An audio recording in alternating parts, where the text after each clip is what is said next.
एक गांव में ब्राह्मण दंपति रहते थे। दंपति के 2 बेटे और 2 बहुएं थीं। दोनों बहुओं को लंबे समय के बाद बेटे हुए थे। इतने में शीतला सप्तमी का पर्व आया। घर में पर्व के अनुसार ठंडा भोजन तैयार किया। दोनों बहुओं के मन में विचार आया कि यदि हम ठंडा भोजन लेंगी तो बीमार होंगी, बेटे भी अभी छोटे हैं। इस कुविचार के कारण दोनों बहुओं ने तो पशुओं के दाने तैयार करने के बर्तन में गुपचुप 2 बाटी तैयार कर ली। सास बहू शीतला की पूजा करके आई, शीतला माता की कथा सुनी। बाद में सास तो शीतला माता के भोजन करने के लिए बैठ गई। दोनों बहुएं बच्चे रोने का बहाना बनाकर घर आई। दोनों के बर्तन से गरम गरम रोटला निकाले, चूरमा किया और पेट भर कर खा लिया। सास ने घर आने पर बहुओं से भोजन करने के लिए कहा। बहुएं ठंडा भोजन करने का दिखावा करके घर काम में लग गई।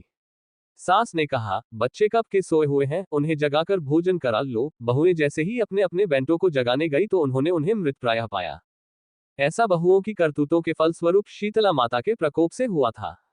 बहुएं विवश हो गई। सास ने घटना जानी तो बहुओं से झगड़ने लगी। सास बोली कि तुम दोनों ने अपने बेटों की बदौलत शीतला माता की अवहेलना की है, इसलिए अपने घर से निकल जाओ और बेटों को जिंदा स्वस्थ लेकर ही घर में पैर रखना।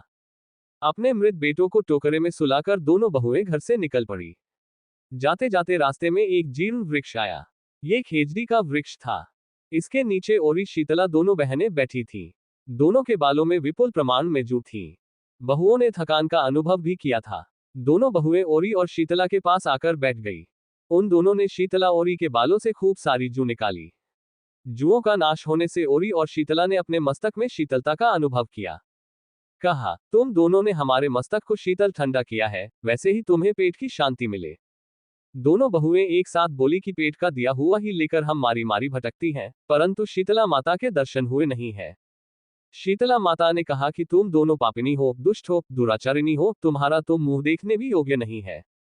शीतला सप्तमी के दिन ठंडा भोजन करने के बदले तुम दोनों ने गर्म भोजन कर लिया था।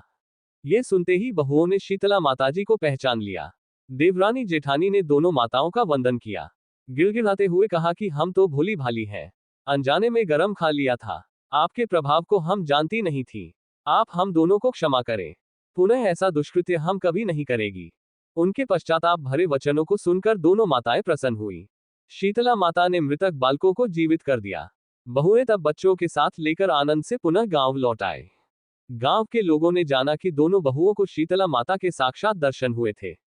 दोनों का धूमधाम से स्वागत करके गांव प्रवेश करवाया। बहुओं ने कहा, हम गांव में शीतला माता के मंदिर का निर्माण करवाएंगी।